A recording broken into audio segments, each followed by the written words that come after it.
Right, నమస్తే, welcome back to special episode. Telangana రాష్ట్ర ప్రభుత్వం ఏర్పడిన తర్వాత మళ్ళీ జర్నలిస్ట్కి సంబంధించి మరి ముఖ్యంగా మరి ప్రెస్ రిలేషన్స్ బాగుపడబోతున్నాయి అంటూ కూడా ఒక ఆశావాదం వినిపిస్తోంది. సీనియర్ జర్నలిస్టులు కూడా తమ యొక్క అంశాన్ని ధృవీకరిస్తూ రావడం మనం చూస్తున్నాం. మరి గత ప్రభుత్వంలో సీఎం కేసీఆర్ గారు గతంలో మరి చెప్పండి రాహుల్ అంటూ తన యొక్క ప్రసంగానికి ముందు తన యొక్క సమావేశానికి ముందు చెప్పడం ఏదైతే జరిగిందో, ఏదైతే మనం చూసామో విన్నామో అదే మరి రేవంత్ రెడ్డి గారు కూడా తన సచివాలయంలో 6 గ్యారంటీలకు సంబంధించిన పథకానికి సంబంధించిన లోగోను రివీల్ చేసేటప్పుడు మరి అదే రాహుల్ సీనియర్ జర్నలిస్ట్ మరి ప్రశ్న అడిగేందుకు ప్రయత్నించిన క్రమంలో చెప్పండి రాహుల్ అంటూ మరి ముందుగానే రేవంత్ రెడ్డి గారు మరి పలకరించడంతో అక్కడ ఉన్న సీనియర్ జర్నలిస్టులందరూ కూడా చక్కటి హర్షం వ్యక్తం చేయడం జరిగింది. మరి ఇప్పుడు ప్రజాస్వామిక ప్రభుత్వంలో ఉన్న మనం మరోసారి మరి ప్రశ్నించే గొంతుకులకు మళ్ళీ చక్కటి తావు ఏర్పడింది అన్న కోణం వినిపిస్తోంది. ఈ యొక్క అంశం మీద మనతో పాటు చర్చా కార్యక్రమంలో పాల్గొనేందుకు సిద్ధంగా ఉన్నారు సీనియర్ జర్నలిస్ట్ ఆనం చిన్ని వెంకటేశ్వరరావు గారు. ముందుగా మనం వారిని ఇన్వైట్ చేస్తున్నాం. వెంకటేశ్వర గారు నమస్తే అండి, వెల్కమ్ టు షో అండి. నమస్తే అండి. రైట్ అండి, మరి ఇప్పుడు 6 గ్యారంటీలకు సంబంధించి పథకానికి సంబంధించిన లోగోను రివీల్ చేసే క్రమంలో మరి సీనియర్ రాహుల్ జర్నలిస్ట్ గారు అక్కడ ఒక ప్రశ్న అడిగేందుకు ప్రయత్నించిన క్రమంలో చెప్పండి రాహుల్ అంటూ ముందుగానే రేవంత్ రెడ్డి గారు ప్రశ్నించడం ఎలా తీసుకోవచ్చుంటారు? మరి ప్రశ్నించే గొంతుకులకు తావు ఏర్పడింది కాంగ్రెస్ ప్రభుత్వంలో అనుకోవచ్చంటారా? సీనియర్ జర్నలిస్ట్గా మీ యొక్క స్పందన ఎలా ఉంది? డెఫినెట్గా అండి, ఇప్పుడు ప్రభుత్వం మొదలైనప్పుడు ప్రారంభమైనటువంటి ప్రక్రియలో భాగంగా ఎప్పుడైతే ప్రగతి భవన్ గడిలు బద్దలు కొట్టారో దాంతో చాలా మార్పులు వచ్చాయని అర్థమైపోయింది. రెండోది, కేసీఆర్ గారు ఒక నియంత్రణగా తయారైపోయినటువంటి వాస్తవం అందరి దృష్టిలో మనం చూసాం. జర్నలిస్ట్ని ఎవరిని పడితే వాళ్ళని నోటుకొచ్చి ఉండేవాడు. దాంతో మా జర్నలిస్టులు అయినట్టు మనకి ప్రభుత్వంలో అధికారంలో ఉన్నటువంటి వాళ్ళకి ఒక సంబంధం తెగిపోయింది పూర్తి స్థాయిలో. అంటే మేము చేసింది కరెక్ట్ అనుకుని ఒక అసమర్థపు ఆలోచనలతో ముందుకెళ్ళటం వాళ్ళు వెళ్ళారు. దాని ఫలితం ఇప్పుడు అనుభవిస్తున్నారు. మనం చాలాసార్లు చెప్పాము, జర్నలిస్టుల మీద కేసులు ఏంటి అంటే వార్తలు రాస్తే కేసులా, వాట్సాప్ లో పెడితే కేసులా, ఒకళ్ళ మీద ఇద్దరి మీద కాదండి, 1848 మీద నాన్-బెయిలబుల్ వారెంట్లు ఉన్నాయి. కేసులు పెట్టి పోలీసు వాళ్ళ భుజం మీద పెట్టి మన జైళ్ళలో పెట్టారు. జైళ్ళలో పెట్టి జర్నలిస్టుని అంటే అనామకుడైనట్టు అసమర్థమైనటువంటి నాయకుడు ఏం చేస్తాడంటే తప్పులు కప్పిపుచ్చుకోవడం కోసం పోలీసు వాళ్ళని ఉపయోగిస్తాడు. ఒక నియంత లెక్క ఉపయోగిస్తాడు, కర్మలు ఉపయోగిస్తున్నాడు. ఇప్పుడు అసెంబ్లీకి రాలేక ముఖం చాటిస్తున్న పరిస్థితి నెలకొని ఉంది ఇవాళ. ఇదేముంది, రమ్మని చెప్పండి, కొంచెం ముఖం చూపించుకోమని చెప్పండి. జర్నలిస్ట్ ఆఫ్ చేస్తారా? ఈ మూర్ఖుడు గుర్తుపెట్టి, ఈ మూర్ఖుడు ఎందుకంటున్నాం అంటే 30 ఏళ్ల జర్నలిజం చరిత్రలో ఏ రోజు కూడా మీ కనీసం కేసులు ఫేస్ చేయలేదు. అలానే మమ్మల్ని కేసులో పెట్టాడు. ఒక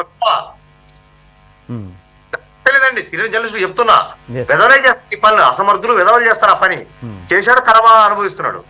అదే ఆ రాహుల్ అనే అతను హిందూ జర్నలిస్ట్ అండి, చాలా పెద్ద ఆయన పట్టుకుని వ్యంగ్యంగా మాట్లాడుతుంటే ఇదే ఇప్పుడు ఇవాళ చప్పట్లు కొట్టినటువంటి వాళ్ళు చాలా మంది జర్నలిస్టులు ఆ రోజు బాగా చదువుతూ వ్యంగ్యంగామైనటువంటి వెదవలు ఉన్నారు. దాంట్లో జర్నలిస్టులు కూడా కేసు రావాల్సిన అవసరం లేదు మనకి. అంటే ఒక జర్నలిస్ట్ గా అన్యాయం జరుగుతుంటే పక్కకు వచ్చి బాయ్కాట్ చేయలేరా? అన్ని సంకలు నాకుతూ ఉన్నారు ఈ రోజు. అన్పార్లమెంట్ లాంగ్వేజ్ కాదని నేను చెప్పేది. నువ్వు 70 రోజులు 80 రోజులు జైల్లో పెడతావు జర్నలిస్టులని. నువ్వెంత ఇవాళ ఎక్కడున్నావు? నీ పార్టీ ముక్క చక్కెర కాబోతుంది, ముందు అది కాపాడుకో. ఇది ఆ కేసీఆర్ గారి గురించి చెప్పేది. ఇక కేసీఆర్ గారు అయితే ఇక ఆయన ఏం చెప్తారంటే ముఖ్యమంత్రిగా ఎందుకు గెలవాల్సిన అవసరం ఉందంటాడు. ముఖ్యమంత్రి గెలవకుంటే ప్రజల్ని ఎవరు గెలుస్తారు? ముఖ్యమంత్రి పెద్ద ఆయనండి, రాష్ట్రంలో పెద్ద దిక్కు, ఎప్పుడైనా ఎవరైనా గెలవచ్చు. అలాంటిది ఆ విషయాలని పక్కన పెట్టి ఒక నియంత్రణ లెక్క దొర లెక్క బిహేవ్ చేస్తే మీ కర్మ అలాగే కాలుతుంది. ఈ 10 ఏళ్ళు పవర్ పాయింట్ ప్రజెంటేషన్ చేశాడు. ఇప్పుడు వచ్చి 50 లక్షల కోట్ల ఆస్తులు సంపాదించడం ఉంటాడు. మరి 50 లక్షల కోట్ల ఆస్తులు సంపాదించినప్పుడు అది ఇదే కేటీఆర్ మాట్లాడుతున్నప్పుడు కనీసం ఒక 100 కోట్లు అప్పు తెచ్చాడా అండి? 100 కోట్లు, కనీసం 100 కోట్లు. అంటే అంతే, ఎంత అసమర్థత పాలన అంటే వాళ్ళకి పరిపాలన తెలియదండి. అసమర్థులు రాజకీయాలు చేశారు. ఆ అమెరికాలో అడ్డుకునేటోడు వచ్చాడు. ఈ కర్మ ఈ కవితమ్మ గారు వస్తే తప్ప బతకం అనేది టైప్ లో తయారయ్యారు. ఇక టీఆర్ఎస్ నాయకులు ఎట్లా తయారైపోయారంటే బీఆర్ఎస్ నాయకులు ఇక ఈ దేశంలో భగవంతుడు గొప్పడా కేసీఆర్ గొప్పడా అంటే భగవంతుడు గొప్ప కంటే కూడా దేవుడు కేసీఆర్ గొప్పడనే పరిస్థితికి వచ్చారు. వాళ్ళ కర్మగారింది, వాళ్ళు ఓడిపోయారు. రైట్, ఓకేనండి. గతంలో మనం పోల్చుకున్నట్లయితే మరి ప్రగతి భవన్ గా ఉన్న ప్రస్తుత ప్రజాభవన్ ఏదైతే ఉందో మరి ప్రగతి భవన్ కూడా ఆయన పిలిస్తేనే ప్రెస్ మీట్లకు వెళ్ళేవాళ్ళం, మరి మిగతా కాలంలో మనకి టైం ఇచ్చేవారు కాదు. అదేవిధంగా సెక్రటేరియట్లో కూడా వారు వచ్చే కాలం ఏదైతే ఉందో అప్పుడు మాత్రమే అక్కడెక్కడో దూరంగా ఉండండి అన్నట్లుగా అక్కడ వ్యవహరించేవారు. ఇప్పుడు మార్పు మొదలైంది, ఆ మార్పులో కూడా మనం ఉన్నాం అనుకోవచ్చు అంటారా? సీనియర్ జర్నలిస్ట్గా మీరేమంటారు? డెఫినెట్గా అండి. ఇవాళ మేము ఫస్ట్ టైం 10 ఏళ్ల తర్వాత ప్రగతి భవన్లో అడుగు పెట్టాము. సీనియర్ జర్నలిస్ట్ మేము కలిసి అక్కడికి వెళ్ళాము, అక్కడ ఉన్నటువంటి పరిస్థితులన్నీ చూసాము, అంత హ్యాపీగా ఉంది. నేను బాగా చెప్పుకుంటే ఒక మనిషి కావాలండి, తీరుతున్నా లేదా అన్నది వేరే విషయాలు, కానీ ఓదార్చే మనిషి కావాలి కదా. అయ్యో నీ బాధ కూడా ఒక మనిషి కావాలి, తోడు కావాలా. మన కుటుంబ వ్యవస్థ ఇది. ఈ భారతదేశం అనేది ఒక కుటుంబ వ్యవస్థలో ఎందుకు అక్కమ్మలు అక్క చెల్లెళ్ళు ఈ బంధాలు ఎందుకు ఉంటాయంటే చెప్పుకోవడానికి ఒకళ్ళు ఉంటారనే ఫీలింగ్ తోటి ఉంటారు. అలాంటిది ముఖ్యమంత్రి కనిపించరా, మంత్రులు కనిపించరా, ఎవరు కనిపించరా, వీళ్ళంతా దొరలైపోయారు కాబట్టి దొరల గడిలలో వాళ్ళు ఇప్పుడు అట్లే ఉన్నారు. ఇప్పుడు వాళ్ళు ఎవరు పట్టించుకుంటాడు ఇప్పుడు? ఇక పార్లమెంట్ ఎన్నికల తర్వాత 3 నెలల తర్వాత వీళ్ళ పార్టీ బుక్కలు చెక్కలు అయిపోయి చీరికలు పీలికలు అయిపోయింటది. ఎందుకంటే వెంటనే హ్యూమన్ రిలేషన్షిప్ లేవండి. ఎంతసేపటికి ఏంటంటే మేము అధికారంలోకి వచ్చాము, మేము గొప్పవాడు అనుకుంటే నువ్వు దేనికి గొప్పవాడివి? ప్రజలు ఓట్లు గొప్పవాడివే. నువ్వు ఆ వదిలిపెట్టేసి ఆ తెలంగాణ వదిలిపెట్టేసి మీ అంతా మీరు బిహేవ్ చేస్తే మీ కరం ఇట్లా తగలబడుతుంది. నేను ఇవాళ డెఫినెట్ గా ప్రజాస్వామిక వాతావరణం ఉంది. కాంగ్రెస్ పార్టీకి సంబంధించేసేసి ఇవాళ వాళ్ళు ప్రజాపాలన చేస్తున్నారు. ఏదైనా సరే ఇవాళ కూడా మన రేవంత్ రెడ్డి గారి పర్సనల్ నెంబర్ కి ఫోన్ చేస్తే స్పందించే పరిస్థితులు ఆయన గారు ఉన్నారు. మేము 1:30కి ఫోన్ చేసాం, మిడ్ నైట్ ఒక రోజున 1:30కి లేచి మాట్లాడే సమస్య పరిష్కరించాడు ఆయన. 1:30 మిడ్ నైట్. అది చేయడం తప్పే, కానీ ఆ సమస్య తీవ్రమైంది. రైట్. మొత్తం మీద 6 గ్యారెంటీలను అమలు చేసేందుకు ప్రజల నుంచి స్వీకరించబోయే దరఖాస్తులకు సంబంధించిన మరి అంశాన్ని లోగోను రివీల్ చేసేటప్పుడు మరి సీనియర్ జర్నలిస్టులను అదేవిధంగా అక్కడ ఉండే బీట్ రిపోర్టర్లను కూడా పిలవడం జరిగింది. అందులో ముఖ్యంగా మరి రాహుల్ గురించి ఆల్రెడీ ఆయన వైరల్ అయిన అంశం మనం చూస్తున్నాం. వారిని పేరు పెట్టి పిలవడం ముందుగా, అంటే ఆయన ప్రశ్నించడానికి ముందుగా పేరు పెట్టి పిలవడం ఎలా తీసుకోవచ్చు అన్న అంశం మీద విశ్లేషణ చేస్తున్నాం. చిన్న బ్రేక్ తీసుకుందాం. Stay tune. ప్రజా ప్రభుత్వం కొలువైన నెల రోజుల్లోనే అభయహస్తం గ్యారంటీల అమలుకు శ్రీకారం. రాష్ట్ర ముఖ్యమంత్రి శ్రీ యనుమల రేవంత్ రెడ్డి గారు, ఉప ముఖ్యమంత్రి శ్రీ బట్టి విక్రమార్క మల్లు గారు మరియు రాష్ట్ర మంత్రివర్గం చేతుల మీదుగా ప్రజా పాలన ప్రోగ్రాం ప్రారంభం. డిసెంబర్ 28, 2023 నుండి జనవరి 6, 2024 వరకు ప్రజా పాలన దరఖాస్తుల స్వీకరణ. ఈ ప్రజా పాలన దరఖాస్తులో మహాలక్ష్మి, రైతు భరోసా, ఇందిరమ్మ ఇండ్లు, గృహజ్యోతి, చేయూత గ్యారంటీల లబ్ధి కొరకు అప్లై చేసుకోవచ్చు. ప్రగతి పదం, సకల జనహితం, మన ప్రజా ప్రభుత్వం. Right, welcome back. Okay, Venkateswara గారు, మరి గతంలో కూడా కేవలం రాహుల్ గారిని పిలవడం, మరి మిగతా సీనియర్ జర్నలిస్టులు కూడా ఒకంత ఏమంటారు అసహనానికి గురైన పరిస్థితి మనం చూస్తున్నాం. అలా కాకుండా అందరినీ రాహుల్ లాగా చూడడం, అందరినీ పలకరించడం చేస్తే బాగుంటుంది కదా రేవంత్ రెడ్డి గారు, మీరేమంటారు? డెఫినెట్ గా అంటే దాంట్లో ఇదేం లేదు. నేచురల్ గా ఏంటంటే రాహుల్ గారు హిందూ జర్నలిస్ట్ గా పనిచేసినప్పుడు ఉన్నటువంటి ఆయన అనుభవాలు దృష్టిలో పెట్టుకుని ఆయన షేర్ చేసుకునే విషయాలు కూడా, అంటే ఆయన చాలా మంది ముఖ్యమంత్రులతోటి ఆయన చాలా సన్నిహితంగా ఉండేవాడు. ఆ కోణంలో ఏంటంటే ఆయన చాలా సన్నిహితంగా మెలుగుతాడు కాబట్టి ఆయన ఎక్కువగా ప్రేమకు పలికించే అవకాశం ఉంటుంది. ఓకే, మరి అంటే మిగతా జర్నలిస్టులు కూడా ప్రశ్నించేందుకు ప్రయత్నించినప్పుడు ఊకోవయ్యా మీదే పేపరు, నాకు అన్నీ తెలుసు అంటూ ఇటువంటి క్వశ్చన్స్ కూడా గతంలో అడగడం జరిగింది కదా. మరి ఇప్పుడు అదే ప్రశ్నలు రిపీట్ కాకుండా ఉండేలా ఉంటుందంటారా ఉన్న పరిస్థితి? సార్ డెఫినెట్ గా ఇక్కడ మీరు ఒకటి అబ్జర్వ్ చేయండి.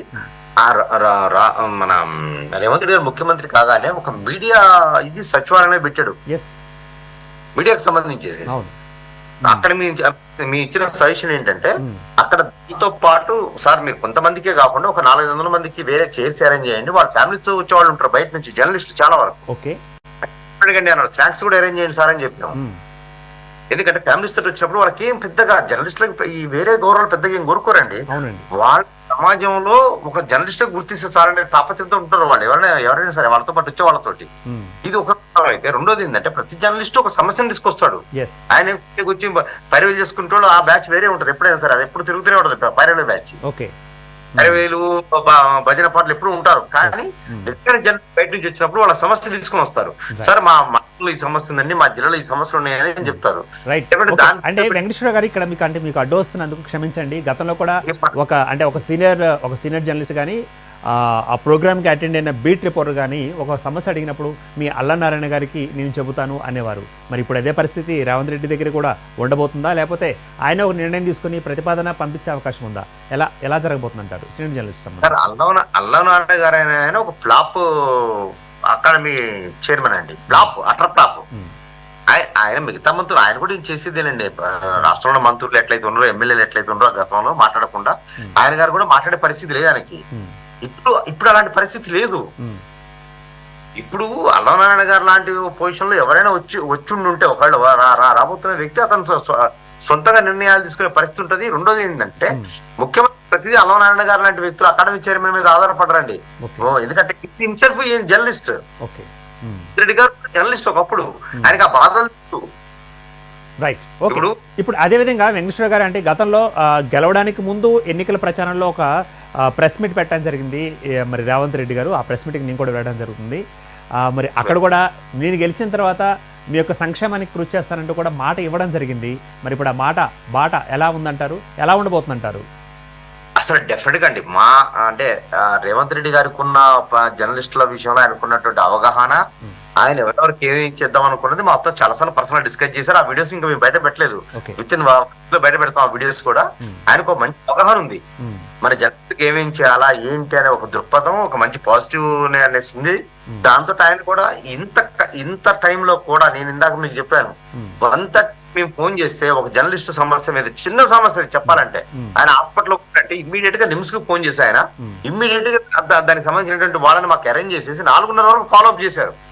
తెల్లవారు 4:30 వరకు ఆ జర్నలిస్ట్ గురించి ఫాలో అప్ చేశారు ఆయన నిమ్స్ లో. ఒక ముఖ్యమంత్రి హోదాలో ఉన్న వ్యక్తి 4:30 దాకా వాళ్ళకి అప్పచెప్పానండి, నేను రెస్ట్ తీసుకుంటానండి అన్న మనకు సరిపోద్ది. కానీ మేము 1:30కి ఫోన్ చేస్తే అయ్యో జర్నలిస్ట్ అలా జరిగిందా, నేను పర్సనల్ కేర్ తీసుకుంటానండి అని చెప్పి మానిటరింగ్ చేశాడు 4:30 వరకు. ఆయన ఇదికి అది చెప్పారు, సారీ అండి అంటే లేదు వెంకటేశ్వర గారు అండి అని చెప్పినటువంటి సంఘటనలు ఉన్నాయి దాంట్లో. ఎందుకంటే ఒక మనిషి స్పందించడం కావాలండి, అక్కడ ఏం జరుగుతున్నది అనేది సెకండరీ విషయం. డెఫినెట్ జరుగుతుంది, మనం పోయినా పని జరుగుతుంది. కానీ ఎందుకు తీసుకొచ్చామంటే ఒక కో జర్నలిస్ట్ గా, ఆయన మేము జర్నలిస్ట్ గా చూస్తున్నాం, ముఖ్యమంత్రి లాగా అందరూ అనుకుంటున్నాం. రేవంత్ రెడ్డి గా సీనియర్ మోస్ట్ జర్నలిస్ట్ గా మేము చూస్తున్నాం. ఎందుకంటే ఆయన అందరి బాధలు సార్ 12:30కి కూకట్పల్లి టు గుర్తుపెట్టుకోండి, JN2 దగ్గర నుంచి హైవేలో 8 మంది మీట్ అయ్యాడు ఒక రోజున. ఇక్కడ ఇరానీ హోటల్ దగ్గర కూర్చొని మేము మాట్లాడుకున్న రోజులు ఉన్నాయి. అంటే ఒక జర్నలిస్ట్ కున్న దృక్పథం అది.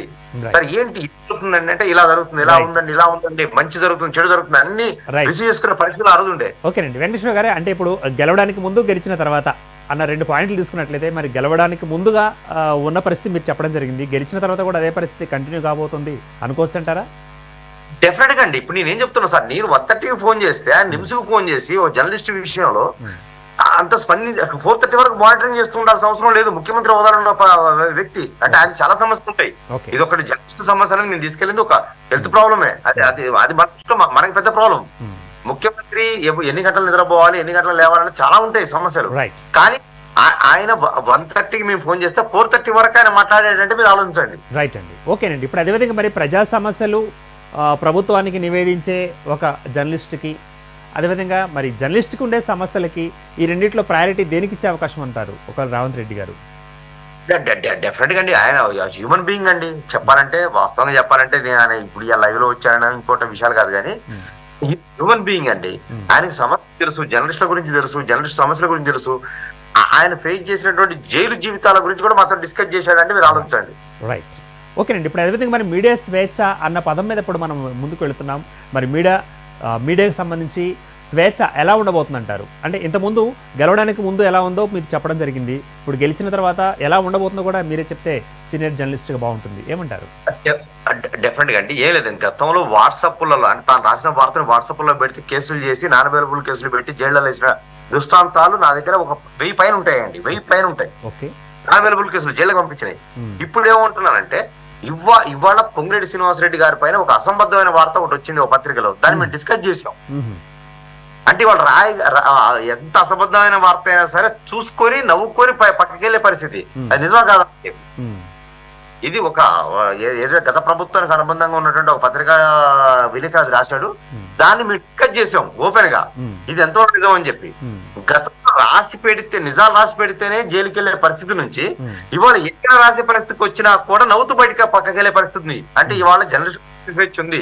దయచేసి నేను జర్నలిస్ట్ కూడా ఒక విజ్ఞప్తి చేస్తున్నాను, మీరందరూ కూడా ఏదైతే వార్త ఏదైతే సంబంధిత కుంభకోణం అనియండి, అవగాహన లోపాన్ని అండి, ఏదైనా కానివ్వండి, అధికారుల నిర్లక్ష్యం అనియండి, ఏదైనా జరిగితే మీరు సాక్ష్యాధారాలతో రాయండి. ఈ ప్రభుత్వం ఈ 5 ఏళ్లలో ఒక్క జర్నలిస్ట్ కూడా అరెస్ట్ ఉండదు అన్యాయంగా. ఈ 5 ఏళ్లలో గుర్తుపెట్టుకోండి సార్, ఈ 5 ఏళ్లలో ఒక జర్నలిస్ట్ కూడా అన్యాయంగా అక్రమంగా అరెస్ట్ చేయబడలేదు, పడడు. గత 78 రోజులు నన్ను జైల్లో పెట్టారండి. నేను కేవలం కేసీఆర్ కుటుంబ సభ్యులు ఆస్తులు సంపాదించుకుంటున్న వాస్తవం మీద రాసినందుకే ఇవాళ ఇన్ని సంవత్సరాల నుంచి నేను మాట్లాడుతున్నాను. ఇప్పుడు వాయిస్ లేదు వాళ్ళకి, ఎందుకంటే ఒక నియంత్రణగా వ్యవహరించినప్పుడు వాళ్ళకి వాయిస్ ఉండదు. ఇవాళ రేవంత్ రెడ్డి గారిని మేము పోవట్లేదండి, గుర్తుపెట్టుకోండి. ఇవాళ మీడియా వాళ్ళు మీడియా పని చేయాలా, ఫోర్త్ ఎస్టేట్ లాగా మిగతా వాళ్ళ పనులు చేసుకుంటే సమాజం బాగుంటుంది. మన దృష్టిలో అందరూ కూడా మీది నాది అందరిది కూడా సమాజం బాగుండాలని కూడా మనం మాట్లాడుకునే వాళ్ళం. నుంచి ఎక్కడ దాకా పోయారంటే వీళ్ళు మేము చెప్పిగా రాయాలా, ఎక్కడ దాకా ఎందుకండి. నేనే ఒక వార్త రాశాను. నిరంజన్ అనే ఒక మాజీ మంత్రి యూనివర్సిటీలో ఒక 33 ఏళ్ళకి లీజుకి ఇచ్చాడు అనే ఒక వార్తను ప్రశ్నిస్తే తొలిసారిగా 10 ఏళ్లలో తొలిసారిగా రిజైండర్ పంపించాడు ఆయన. 10 ఏళ్ళు రిజైండర్స్ లేవండి, జైల్లో పెట్టడమే అందరినీ. రిజైండర్ ఇచ్చే స్వేచ్ఛ ఉంది, ధర్నా చౌకలో కూర్చునే స్వేచ్ఛ ఉంది. ఇవన్నీ వదిలిపెట్టినట్టు మూర్ఖంగా ఒక నియంత్రణ ప్రవర్తించారు కాబట్టే ప్రజలు కోరుకున్నారు. దాంట్లో జర్నలిస్ట్ కీలక పాత్ర వహించారు. డెఫినెట్ గానీ మనకన్నీ మంచి రోజులేనండి, నేను చెప్తున్నా కదా. గతంలో కూడా గత ప్రభుత్వం కూడా అక్రిడేషన్లు జారీ చేయడంలో మరి ఎటువంటి ఉత్పన్నం అయ్యాయి మనకు తెలిసిందే. అదేవిధంగా పత్రికలను కూడా లేదా మీడియాని కూడా వాళ్ళు పెద్దది చిన్నది 3వ రకం అంటే 3 రకాలుగా చేయడం, అట్లా ఖండించడం, అట్లా కట్ చేసి అంటే విడివిడిగా చూడడం, అది ఆ పద్ధతిని గతంలో ఉన్న జర్నలిస్టులు కూడా వ్యతిరేకించడం జరిగింది. మరి ఇప్పుడు అలాగే సాక్రిఫికేషన్ అలాగే కేటగరైజేషన్ చేసే అవకాశం ఉందా? మీడియా అంటే మీడియా అని, జర్నలిస్ట్ అంటే జర్నలిస్ట్ అనే చూసే పద్ధతి రాబోతుందంటారా? డెఫినెట్ గా అండి. ఒక ప్రత్యేకమైన ప్రణాళిక మాతో చర్చించిన దాని ప్రకారంగా ముఖ్యమంత్రి గారు మాకున్నటువంటి సమాచారం మేరకు ఏంటంటే యూట్యూబ్ జర్నలిస్టులను కూడా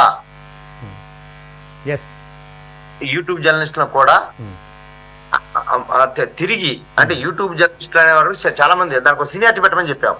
3 ఏళ్ళు సీనియారిటీ ఇవ్వండి. సీనియారిటీ ప్రకారం ఎవరైతే ఉంటారో డెఫినెట్ గా వాళ్ళందరికి కూడా యూట్యూబ్ జర్నలిస్టులు అయినా కూడా మీరు చేయండి అని మనం చెప్పాము. దానికి ఒకటే మాట అన్నాడు, మీరు రిప్రజెంటేషన్స్ తయారు చేయండి, దానికి సంబంధించిన రూల్స్ అండ్ రెగ్యులేషన్స్ ఫ్రేమ్ చేయండి అని చెప్పారు. ఆ రూల్స్ రెగ్యులేషన్స్ ప్రకారంగా తెలంగాణ జర్నలిస్టుల సంక్షేమ సంఘం plus all India working journalist సంఘం ఏదైతే ఉందో వాళ్ళందరం కలిసి దాని మీద కసరత్తు చేస్తాను మొత్తం మీద. డెఫినెట్ గా గతంలో లాగైతే ఉండదండి. గతంలో ఆటో రిక్షా వాళ్ళకి కూడా ఎక్రేషన్ కార్డు ఇచ్చిన దృష్టాంతాలు మన దగ్గర ఉన్నాయి. ఇంకో సర్పంచ్లు ఉప సర్పంచ్లకు కూడా వీళ్ళు ఎక్రేషన్ కార్డు ఇచ్చారు. మనం ఈ చూసాం సోషల్ మీడియాలో. ఆ దౌర్భాగ్యం ఉండదండి. రియల్ జర్నలిస్ట్ ప్రతి ఒక్క జర్నలిస్ట్ కి ఎక్రేషన్ కార్డు రావాల్సిందే, దానికి సంబంధించిన ఆరోగ్యశ్రీ కార్డు రావాల్సిందే, హెల్త్ కార్డ్స్ రావాల్సిందే, బస్ పాసులు రావాల్సిందే. అంటే మా విజన్ ఏదైతే ఉందో సార్ అదంతా జర్నలిస్ట్ కాబట్టి ఎన్ని ఇంప్లిమెంట్ జరుగుతాయని మేము ఆశిస్తున్నాం. డెఫినెట్ జరుగుతాయి కూడా. మాస్టర్ కి టీవీ వేదికగా మీరు జర్నలిజం అంటే జర్నలిస్ట్ లోకానికి అదేవిధంగా ప్రభుత్వానికి ఇచ్చే మెసేజ్ ఏంటంటారు ఫైనల్ గా? డెఫినెట్ గా మంచి రోజులు వచ్చినాయి సార్. ఎందుకంటే జర్నలిస్ట్ ఎప్పుడైతే ఇబ్బంది పడతారో సమాజం కూడా ఇబ్బంది పడతారు ఆటోమేటిక్ గా. ఎందుకంటే మన ప్రజలకి సమాజానికి ప్రభుత్వానికి మనం వారధిలాగా ఉండేవాళ్ళం. మనందరం కూడా మనం ఒక సమస్య తీసుకొస్తున్నాం అంటే మన సొంత సమస్య కాదండి. ఇప్పుడు మీకు మీ కుటుంబ సమస్యలు నా కుటుంబ సమస్యలు మనకు చాలా ఉంటాయి. మన ఈ రోజు మన కుటుంబ సమస్యలు మనం ప్రస్తావించుకునే పరిస్థితులు మనం ఉండవు. ఎందుకంటే మన పేరే మనం రాసుకునే పరిస్థితులు మనం ఉన్నాం సార్. ఎందుకంటే జర్నలిస్టుల నిబంధన ప్రకారంగా మనం ఒక జర్నలిస్ట్ యూనియన్ మీటింగ్ జరిగిందంటే తప్ప మిగతా ఏ సందర్భంలో కూడా మన పేరు రాసుకోరు. అలాంటి పరిస్థితి నుంచి మనం కోరుకునేది ఏంటంటే ప్రజలు ఏదైతే కోరుకుంటారో సమస్యల పరిష్కారం కావాల్సిందో అవే మనం ప్రస్తావిస్తాం. కాబట్టి అవన్నీ తీరాల్సిందే, తీర్చే విధంగా ప్రభుత్వం కృషి చేయాల్సిన బాధ్యత వాళ్ళకుంది. వాళ్ళని మేలుకొల్పాల్సిన అవసరం మనకుంది. వాళ్ళు తీర్చిదిద్దాల్సిన బాధ్యత వాళ్ళకుంది. డెఫినెట్ ఇలాంటి ప్రభుత్వం ఉన్నప్పుడు మాత్రమే ఇలా తీర్చగలిగే ఉన్నప్పుడే భవిష్యత్తు బాగుంటుందండి. రైట్ అండి. Thanks for the participation. Thank you very much for being with me. Thank you very much అండి. రైట్ మరి మీడియా స్వేచ్ఛకు సంబంధించి సీనియర్ జర్నలిస్ట్ ఆనంద్ చిన్ని వెంకటేశ్వరరావు గారు తమ యొక్క అభిప్రాయాలను వ్యక్తీకరించడం జరిగింది. మరి ఏ ఒక్కరినో పేరున పిలవడం కాకుండా ప్రతి ఒక్కరిని కూడా పిలిచే ప్రయత్నం ఒకటి చేస్తే మరి జర్నలిస్ట్ లోకం కూడా హర్షిస్తుంది. అదేవిధంగా మరి గత ప్రభుత్వం చేసిన తప్పిదాలు ఏవైతే ఉన్నాయో ఆ తప్పిదాలను మీడియా పరంగా మీడియా లోకంలో ఉన్న మీడియా సోదరులకు జరిగేలా మరి మరోసారి ప్రయత్నం చేయకుండా ఉండేలాగా మరి చర్యలు తీసుకునేలాగా ఈ యొక్క రేవంత్ రెడ్డి గారి యొక్క ప్రభుత్వం కూడా తీసుకుంటే బాగుంటుంది. అదేవిధంగా సీనియర్ జర్నలిస్టులు అదేవిధంగా జూనియర్ జర్నలిస్టులు అలా కాకుండా కేటగిరేషన్ కాకుండా మరి శాటిలైట్ ఛానళ్ళు లేకపోతే ఒక కేబుల్ ఛానళ్ళు లేకపోతే యూట్యూబ్ ఛానళ్ళు అని కాకుండా జర్నలిస్ట్ అంటే జర్నలిస్ట్గానే చూడాలి. అదేవిధంగా మరి పెద్ద చిన్న తారతమ్యాలు లేకుండా మీడియాని ఒకే విధంగా చూసే ప్రభుత్వం రావాలి. అదే ప్రభుత్వం ఇప్పుడు వచ్చింది అంటూ కూడా తన యొక్క అభిప్రాయాన్ని వ్యక్తీకరించారు ఆనంద్ చిన్ని వెంకటేశ్వరరావు గారు. ఇది ఇవాళ స్పెషల్ ఎపిసోడ్. మరో ఎపిసోడ్ మళ్ళీ కలుద్దామంటే కీప్ వాచింగ్ మాస్టర్ టీవీ, సామాన్యుడి స్వేచ్ఛకు సంకేతం. ప్రజా ప్రభుత్వం కొలువైన నెల రోజుల్లోనే అభయహస్తం గ్యారంటీల అమలుకు శ్రీకారం.